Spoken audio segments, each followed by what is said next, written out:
Here, which I'm sure you all know about, it's Mahara's great claim to artistic notoriety. It's Romanesque, what we call period is Romanesque. It's Romanesque sculpture. It's a crucifixion scene, and it's unique in Ireland, terribly distinguished. And it's semi-abstract, though you can recognise figures, etc. But it's basically the cross, and the arms of the cross are elongated. We've got 5 figures on one side and about 6 on the other, probably representing the apostles. And we have plaster casts of it. It's not that easy to read in darkness, but it's been well drawn, and headquarters we have a great plaster cast of it. And you can make out the angels on top of the arms, and like there's 2 thieves, or you can see them behind the arms of the cross, etc., etc. It's a fantastic piece of work, and it's very well preserved. And then at the sides, the architraves at the sides, there's ornamentation that's still observable, with sort of Celtic interlace and sort of floral patterns. But also there's an image you can just make out of a bishop with his crozier and his mitre. We like to think that's Bishop of Coffey himself. So I forgot to mention that we think by tradition the grave of St. Lurg, this would have been a place of pilgrimage to this great saint. And there's a cross, a very simple, crude sort of cross on the western side here. Very much worn, but you can make out the imprint of a Celtic cross, you know, wheated cross as we call it. And it's supposed to be his grave.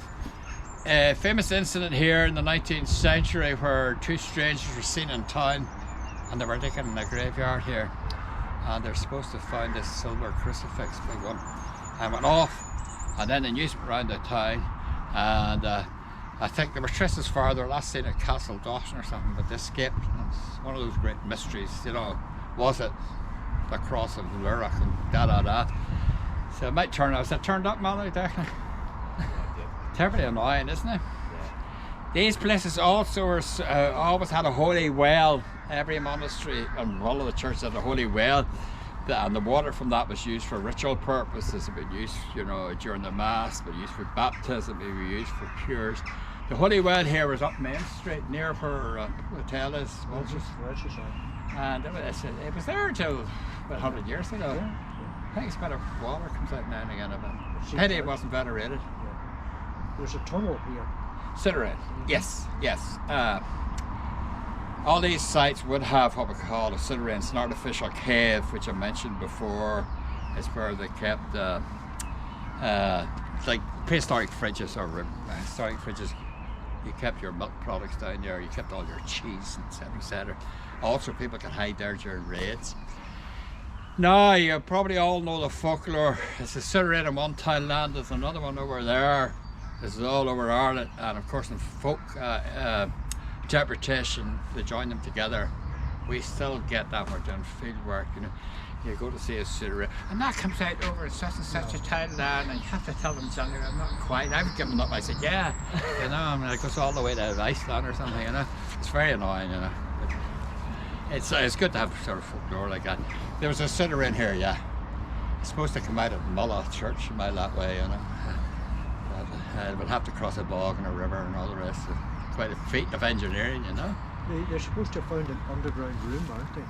An underground what? An underground room with a bucket and a candle holder and a book at some stage when they were excavating in the 1800s.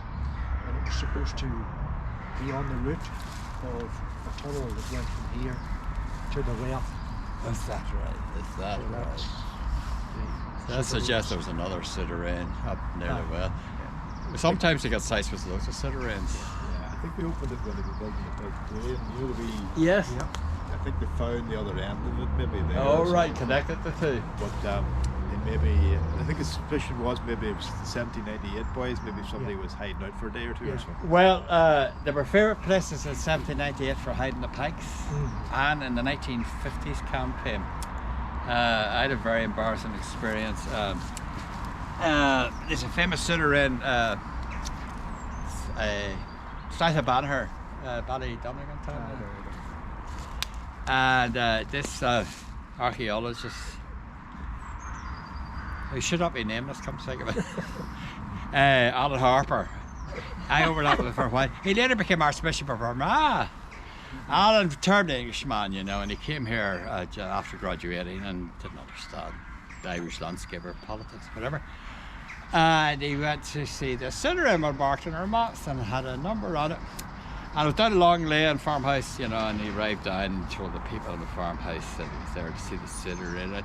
They were terribly hospitable. Oh, come on in, have a cup of tea when you're he said for half an hour I kept putting scones on him. Oh, you don't want to go down there, there's bad cattle, not feel. Oh, no. And then he went down anyway and he stuck his head in and went down to bed. It's full of arms. Still been asking back to the office and phoned the police. 1957. Poor family were raided and all. So I don't think they did time or anything, but it was terrible.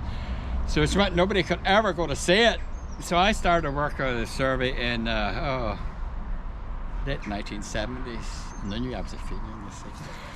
They were still, well, it was pretty not sectarian anyway, but anyway, they thought maybe from South Day, we have a big file here. I wonder, we were not putting you under any pressure, and explained how back and would you go and see the family and do a report on the file. So I said, well, all right.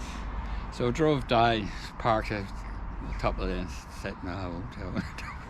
So I never went back. It's been back since, you know. So, but they were so popular, sit-arounds for arms dumps, you know. So what's the relationship, Thomas, between Moloch here and yes, I'm glad you asked, Max, because I like to show off my interpretation.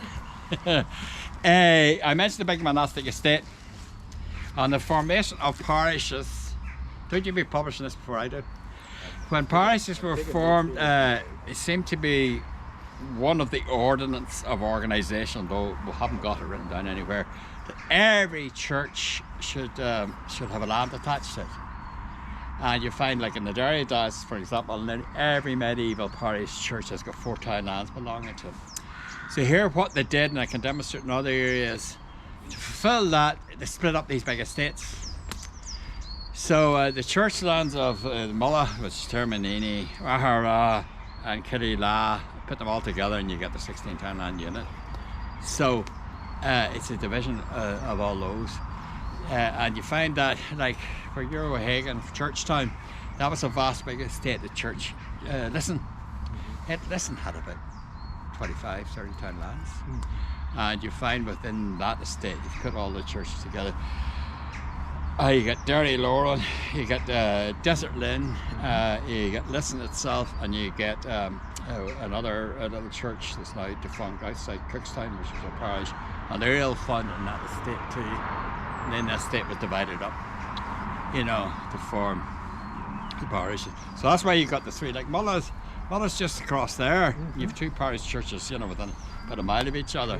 But it's that reason to give each church, you know, land to support the priest. How did you date them, Thomas? Would you date them to an earlier period, but then they're some are, and some are founded at that period, but most of them would be. Like I would say, Killila was for the upland portion of the state and for the bullion when all the people were up that end of the townland.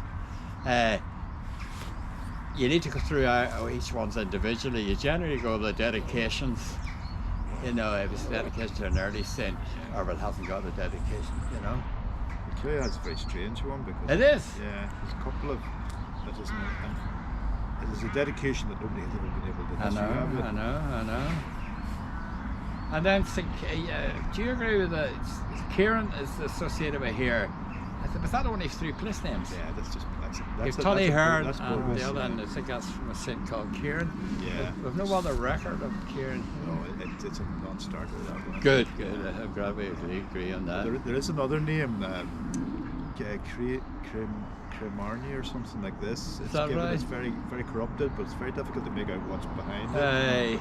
It seems to be some sort of early patron, and then there's the well, obviously, and things like that too up there. You know, so. And then we have the sort of dichotomy here in South Derry. A lot of the sites are associated with Patrick, what we call patrician sites, but then there's an overlay of Columban sites, the other great saint, like Drimmerstown, Battle of the Screen. It's associated with both. Desert Toll is largely Columban, isn't it? the interpretation for that, I don't know if you agree, I haven't come to a conclusion about it myself, is that those original tribes that talked about the three colours, they were eventually conquered by the Kinaloan. The Kinaloan, their patron saint, because he was one of their own tribal grouping, was St. Columba. And they brought down all this Columban stuff, you know. But the original church here was, you know, it goes back to patrician horizon. Yeah, no, I'd agree with that, but I've heard it argued the exact opposite. Have you? Yeah, that it's Armagh's influence and things like this, you know, that this... Aye, yes, indeed, yeah. But I would... It's encroached. No, I would be I think it's fairly obvious. behind Armagh, Yeah. you know, Yeah. rather than the propaganda interpretation of, you know, Tyrone. Yeah. I think Patrick first and then... What? Patrick first and then Colin Clear. Yeah. Aye. But it is a wonderful sight. I hope I've done a bit of justice to it, you know. It's lovely to see it on a nice Declan, morning like there's this. a story that